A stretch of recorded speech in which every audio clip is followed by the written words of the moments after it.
इम्तियाज जलील भी पत्रकार था, लेकिन इम्तियाज जलील ने पत्रकारिता की है। आज तुम जो कर रहे हैं वो भड़वागिरी कर रहे हो। जाओ और सुनाओ अपने मालिकों को। समझ रहे होगे कि ये डरपोक जमात है, तो ये समझ लो किसी के बाप से हम डरने वाले लोग नहीं हैं। हो तो बदल डालो निज़ाम बातिल, मुंतशिर हो तो मरो, शोर मचाते क्यों हो। अस्सलाम वालेकुम वरहमतुल्लाहि वबरकातुहू। दोस्तों, अब मेरा नाम है मोहम्मद इब्राहिम और आप देख रहे हैं मेरे चैनल मोहम्मद इब्राहिम को। दोस्तों, जैसा कि आप सब जानते ही होंगे कि इम्तियाज़ जलील साहब ने जो काम किया है वो काबिल तारीफ़ है। मुसलमानों के अंदर एक जोश भर दिया, एक जज्बा भर दिया। बहुत ही बेहतरीन काम किया उन्होंने ये रैली निकालने के बाद में। अब दोस्तों, ये रैली निकालने के बाद जो है मैं अपने तमाम मुसलमान भाइयों से गुजारिश करना चाहूँगा कि खुदारा अपना लीडर बनाएं, अपना रहनुमा बनाएं, अपनों को चुनें, अपनी बाजू को मजबूत करें। कब तक आप दूसरों के कंधों पर बंदूक रखकर चलाएंगे। इसलिए मैं गुजारिश करूंगा मेरे भाइयों, अपना लीडर चुनें।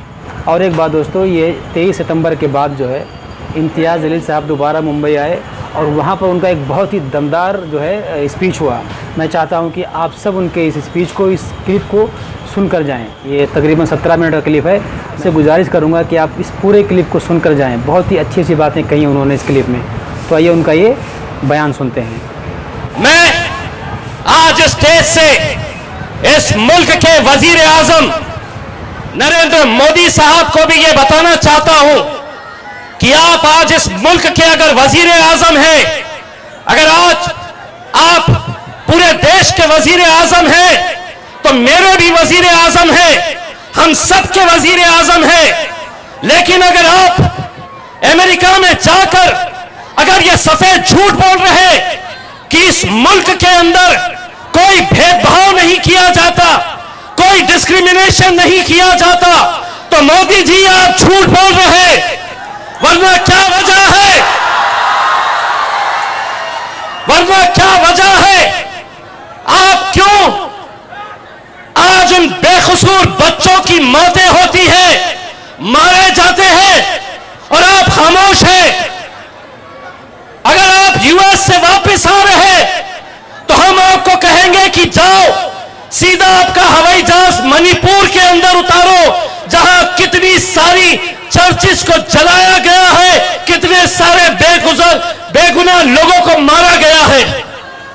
आज गोश्त के नाम पे, आज किसी की तस्वीर के नाम के ऊपर आज जो कत्लेआम हो रहा है, और अगर वजीर आजम पंत प्रधान अगर ये कह रहे हैं कि नहीं इस मुल्क के अंदर भेदभाव नहीं हो रहा है, तो आप झूठ कह रहे हैं।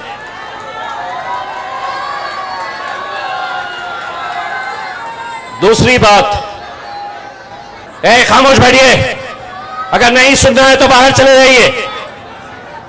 यहां पर असदुद्दीन अवैसी साहब आपके बीच में आपका कायद आया हुआ है। हम ये हुल्लड़बाजी देखने के लिए नहीं आए हैं, कुछ अहम बातों के ऊपर आपकी आंखें खोलने के लिए आए हैं। यहां पर अल्हम्दुलिल्लाह बेहिसाब लोग उस जलसे के अंदर शरीक हुए, लेकिन आज हमको ये खबर देखने को मिलती है कि उस जलसे के अंदर, उस जुलूस के अंदर मीडिया वालों ने खबर चलाई कि वहां पर अलग अलग तरह के नारे लगाए गए हैं। मैं उन मीडिया वालों की कड़ी निंदा यहां पर करता हूं।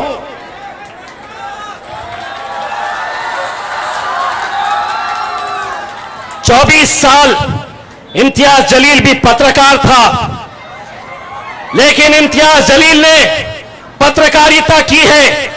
आज तुम जो कर रहे हैं वो भड़वागिरी कर रहे हो। जाओ और सुनाओ अपने मालिकों को। इस देश के अंदर अगर आज इस देश के अंदर जाति, धर्म और मजहब के नाम के ऊपर अगर कोई बांटने का काम कर रहा है,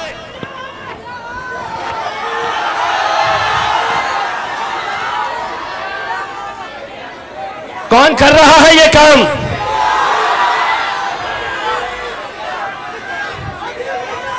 मैंने जैसे ही ये खबर आई, मैंने ट्वीट करके कहा है कि उन तमाम चैनल्स को अगर ये समझ रहे होगे कि ये डरपोक जमात है, तो ये समझ लो किसी के बाप से हम डरने वाले लोग नहीं हैं।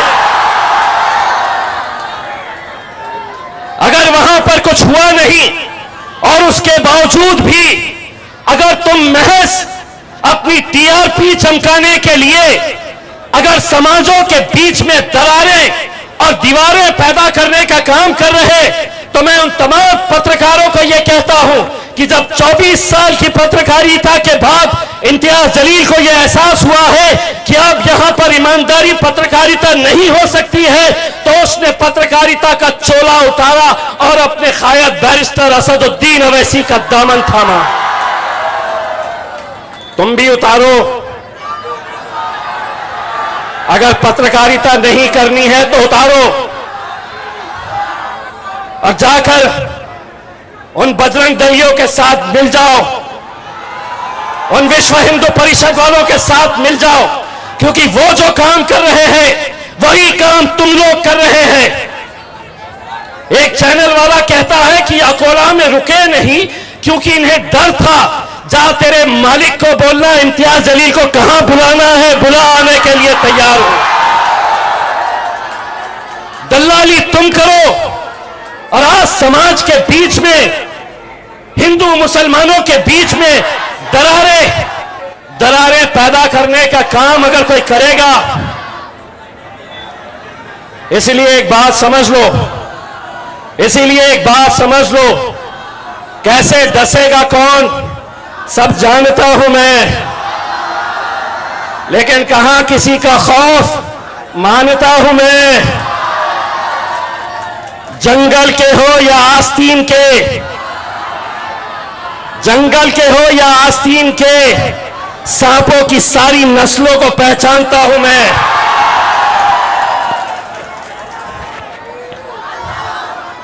मुझे मालूम है इस मुल्क के अंदर 2 एम है, 2 एम।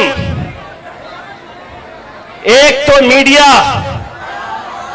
और दूसरा वहां पे जाकर जो झूठ पे झूठ, झूठ पे झूठ, झूठ पे झूठ। मोदी जी कभी एक मर्तबा अपनी जबान से ये बोलिए, ये हिम्मत रखिए बोलने की कि हां इस देश के अंदर कुछ लोग जाति, धर्म और मजहब के नाम के ऊपर बंटवारा कर रहे हैं। वजीर आजम आप मेरे भी हैं। जब आप यूएस जाते हैं तो मुझे भी फख्र होता है, जब मेरा मुल्क तरक्की करता है तो मुझे भी फख्र होता है। लेकिन आज क्या यह सच्चाई नहीं है कि किसी के व्हाट्सएप स्टेटस के ऊपर किसी की जान ले लो, किसी को महज गोश है किसी की थैली के अंदर तो उसकी जान ले लो? क्या वो नौजवान लड़कों के मां बाप, बेटे, भाई, बहन, बच्चे नहीं है? और हम सिर्फ मुसलमानों की बात नहीं कर रहे, इस मुल्क के अंदर जहां जहां पर भी जिस किसी जाति, धर्म और मजहब के नौजवानों पर अगर जुल्म और सितम होगा, कोई खड़े रहे ना खड़े रहे, मेरा कायद बैरिस्टर असदुद्दीन तुम्हारे लिए आवाज उठाता रहेगा। अरे बनना है, कुछ करना है तो ऐसा बनो मेरे कायद के जैसा। मेरे भाई, आज जिस दौर से हम गुजर रहे हैं, मैं तमाम नौजवानों से यह अपील करना चाहूंगा कि एक ऐसे मुश्किल दौर से हम गुजर रहे हैं जहां पर एक तरफ हुकूमत है, जहां पर एक तरफ सरकारें हैं, जहां पर एक तरफ पुलिस वाले हैं, जहां पर एक तरफ मीडिया वाले हैं। तुम्हारा अपना कोई नहीं है। इसीलिए आज ये हम सब की जिम्मेदारी होती है, अगर इस मुल्क के अंदर कौमी एकजहती बरकरार रखनी है, अगर इस मुल्क के अंदर अगर भाईचारगी अगर जिंदा रखनी है, वो तहजीब, वो हमारी संस्कृति जो पिछले 75 सालों से हमने जिसे समेट कर रखा है, आज महज क्या वजह है कि अचानक नए नए मुद्दे सामने आ जाते हैं। आज जब यह मामला निकला तो देवेंद्र फडणवीस साहब भारतीय जनता पार्टी के उप मुख्यमंत्री और गृह मंत्री ने यह कहा कि हम देखना चाहते हैं कि ये औरंगिया की औलाद कौन है। मैं आपको कह रहा हूं, देवेंद्र फडणवीस साहब, इम्तियाज जलील आपको कह रहा है, बताओ पिछले 75 सालों के अंदर क्या वजह है कि एक राजा जो 400 साल पहले था, उसकी कभी भी कोई जयंती मनाई नहीं गई, कहीं कोई पोस्टर नहीं दिखा, किसी ने व्हाट्सएप के ऊपर नहीं रखा। यह भारतीय जनता पार्टी सत्ता में आती है और अचानक यह मुद्दा इसलिए खड़ा किया जाता है कि समाज के बीच में दरार पैदा करो और हम सत्ता का मजा लेते रहो। एक बात अच्छी तरह से समझ लो, हम सत्ता के भूखाभिकारी नहीं है, हम सत्ता के लालची नहीं है, इस मुल्क से हमें मोहब्बत है। मेरे भाई, आज बैरिस्टर असदुद्दीन अवैसी साहब, हम तमाम लोग जो अलग अलग जगह जाकर आप लोगों से ये अपील कर रहे हैं, ये मुल्क की खूबसूरती को बरकरार रखिएगा। मुझे मालूम है कि बहुत सारी साजिशें हो रही है और वो साजिशें इसलिए हो रही है कि भारतीय जनता पार्टी चाहती है कि इस मुल्क के अंदर लाशें दिख जाए चलेगा, लेकिन हमारी सत्ता आनी चाहिए। लेकिन मैं यहां के हिंदू और मुसलमानों की तरफ से यह कहता हूं कि मोदी जी, जो ऊपर जाता है उसे नीचे आना होता है और इंशाअल्लाह तुम भी नीचे आओगे। जितने हिंदू मुसलमान, जितने त्योहार एक साथ मिलकर आएंगे, हम एक साथ मिलकर मनाएंगे और पूरे जोश के साथ मनाएंगे। है तैयार तो हाथ ऊंचा करके आप मुझे बताओ। ए मीडिया वालों, ये मेरे मुल्क की, ये मेरे देश की, मेरे राज्य की तहजीब है, संस्कृति है। लेकिन आज कैसे कैसे हथकंडे अपनाए जा रहे हैं, आप सभी लोग जानते हैं। कैसे कैसे लोग हमें निशाना बना रहे हैं। अरे इतने परेशान क्यों हो गए हैं? कितने परेशानी की क्या बात है? 550 का ऐलान है। आज मेरे भाइयों, आप लोगों से सिर्फ इतनी इल्तिजा करना चाहूंगा कि आज कश्मीर से कन्याकुमारी तक आज जो हाल है अलग अलग, और उसके बावजूद भी अगर वजीर आजम अगर ये कहते हैं कि इस मुल्क के अंदर डिस्क्रिमिनेशन नहीं हो रहा है, तो सुनिए, आज उत्तर प्रदेश के अंदर महज एक मौलाना को इस वजह से गिरफ्तार किया गया, एक मौलाना को इस वजह से गिरफ्तार किया गया कि उनके कोचिंग इंस्टीट्यूट के अंदर, उनके खुद के कोचिंग इंस्टीट्यूट के अंदर वो नमाज पढ़ा रहे थे, वो नमाज पढ़ रहे थे, तो उन्हें गिरफ्तार कर लिया गया। हिमाचल प्रदेश के अंदर आज एक संगठन ने ऐलान किया है कि इस राज्य से पूरे मुसलमानों को बाहर जाना होगा। हम 30 दिन का समय दे रहे हैं। इस राज्य में एक भी मुसलमान रहना नहीं चाहिए। उन तमाम संगठनों को कान खोल के सुनो, कान खोल के सुनो। ये मुल्क किसी के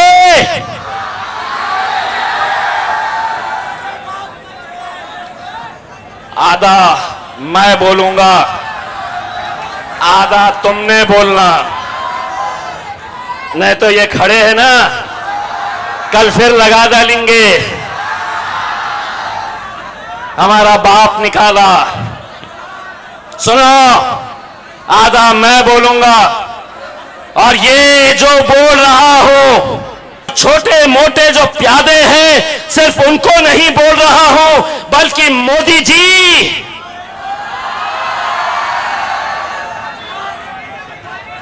मोदी, आप भी सुन लो, और आपके ये जो प्यादे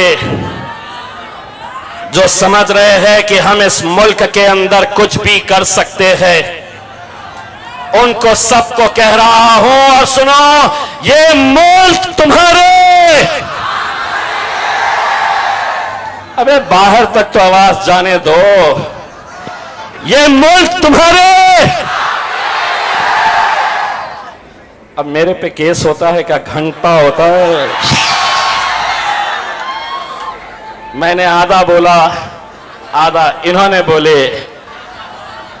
अब कांग्रेस वाले बोलेंगे इस पे केस करो, राष्ट्रवादी वाले बोलेंगे इस पे केस करो, ये जो रिकॉर्डिंग कर रहे हैं वो फॉरवर्ड रिवाइंड करेंगे, और आखिर में इनके हाथ में क्या आएगा मालूम है? बाबा जी का। इसीलिए हम जब तक सीधे हैं तो सीधे हैं, हमको नहीं छेड़े तो अच्छा है, वरना अगर छेड़े तो हम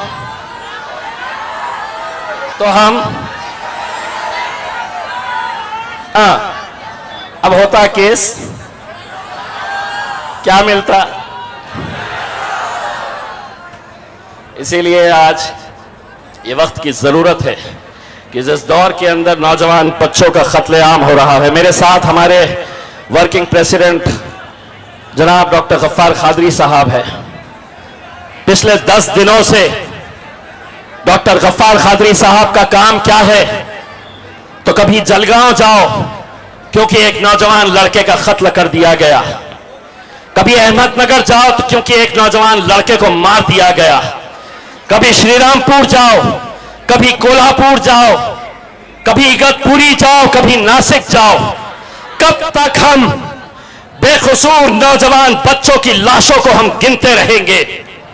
इसीलिए मैं आज उन तमाम पुलिस वालों से भी कहता हूं, बहुत अच्छे मैंने पुलिस वालों को देखा है।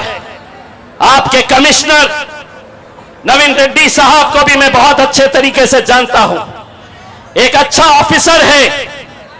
लेकिन मैं नासिक के उसी एसपी से पूछना चाहता हूं, अगर तुम्हारे इलाके के अंदर 10 दिन में 2 नौजवान लड़कों को दिन दहाड़े बजरंग दल के गुंडे अगर मारते हैं और अगर तुमसे वो संभाले नहीं जा रहे, तो एसपी साहब अपनी वर्दी उतार दीजिए, तुम उस वर्दी के लायक नहीं है। हम इज्जत करते हैं पुलिस वालों की, जो सही तरीके से, हम कभी ये नहीं कहेंगे अगर जिस दिन इम्तियाज जलील कसूरवार है तो पुलिस वालों ने इम्तियाज जलील पर भी एक्शन लेना चाहिए। लेकिन महज एकनाथ शिंदे के बोलने पर, देवेंद्र फडणवीस के बोलने पर, देवेंद्र फडणवीस साहब, मैं आपको चैलेंज कर रहा हूं, मलकापुर की उस घटना की इंक्वायरी करवाइए। मैं आपको दावे के साथ कह रहा हूं, किसी ने कोई गलत नारा वहां नहीं लगाया। एक मीडिया वाला चलाता है, उसका देखकर दूसरा चलाता है, उसका देखकर तीसरा चलाता है, और फिर प्रतिक्रियाएं देना शुरू हो जाती है। भारतीय जनता पार्टी के एक वो नेता है, तोतला बोलता, क्या नाम है उसका, किरीट सोमय्या, त्यांच्यावर आम्ही कारवाई करना। ए तोतल्या, पहले इन्क्वायरी कर, तुझी सरकार आहे, शेमड्यासारखा बोलू नको। अगर तू समझ रहा है कि जबान तेरे मुंह में है, तो तेरे जितने प्यादे हैं उनको लेकर आ किसी स्टेज के ऊपर और हमारी जबान का मुकाबला कर। तू किस खेत की मूली है रे? लेकिन जिसको मौका मिल रहा है समझ रहे हैं कि इनके आगे कौन है, इनके पीछे कौन है, इनके तरफ से कौन लड़ने वाला है। कोई नहीं लड़ने वाला है, कोई नहीं लड़ने वाला है। ये तुम ही लोग हैं। कभी अपने गिरेबान में झांक कर देखो, इस शहर से, इस जिले से, जिस खासदार के लिए तुम लोग अपने घरों के बाहर निकले थे, क्या मिला तुम्हें बदले में? क्या मिला बदले में? कितने लोगों ने उसे वोट दिए थे? कितने लोगों ने दिए थे? कहां है वो लोग जो कहते थे कि नहीं, हमको सेक्युलरिज्म को जिंदा रखना है? लो, क्या मिला है तुम्हें हिस्से में, बदले में? अरे जो तुम्हारी खासदार अपनी धार्मिक किताब को राजनीति का एक मुद्दा बना देती है, तो सोचो उसकी सोच कैसी होगी। जीत हार कुछ भी हो, लेकिन अगर इस तरह की अगर घटिया राजनीति अगर इस देश के अंदर अगर होने लगी, तो यह देश कहां जाएगा? कहीं ना कहीं इसके लिए तुम जिम्मेदार है, कहीं ना कहीं कुछ जिम्मेदारी उठाओ। और मैं तो असद साहब को कह रहा हूं कि असद साहब इजाजत दे दो। एक बार मैंने विधायक औरंगाबाद से जीता, दूसरी बार अल्हम्दुलिल्लाह इनकी दुआओं से मैं दिल्ली तक आ गया, सांसद बन गया। अगर आप इजाजत दे तो मैं यहां से आकर लड़ लूं और फिर उसको बताता हूं कि कैसा जीतना जाता है करके। आज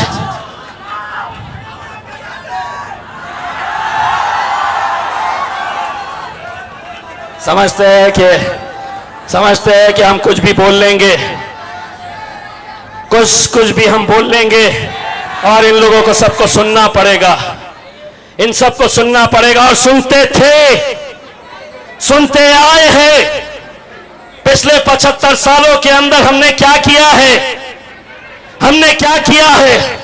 तो बारातें उनकी सस्ती थी, घोड़ी पर वो बैठते थे, और हम क्या? तो हम ढोलक के सामने नाचने का काम करते थे 75 सालों के अंदर। अरे बैरिस्टर असदुद्दीन अवैसी साहब जब मैदान में उतरे तो उन्होंने एक ही बात कही, अब बहुत हो गया हमारा नाचना, अब घोड़ी पर भी हम ही बैठेंगे और नचाएंगे तुमको इंशाअल्लाह। बोलेंगे इंशाअल्लाह, क्योंकि गूंगे, मुक्के और बहरों की जमात का नाम मजलिस नहीं है। इतने सालों से तुम बोलते थे, हम सुनते थे। आधा मैं बोलूंगा, आधा तुम बोलेंगे, बात यही खत्म करेंगे। इतने सालों से तुम बोलते थे, हम सुनते थे, अब हम बोलेंगे और तुम्हें माफ करना, मेरे से गलती हो गई। आगे क्या है? अब हम बोलेंगे और तुम्हारे, जरा जोर से बोलो, अब हम बोलेंगे और तुम्हारे पप्पा को भी सुनना पड़ेगा।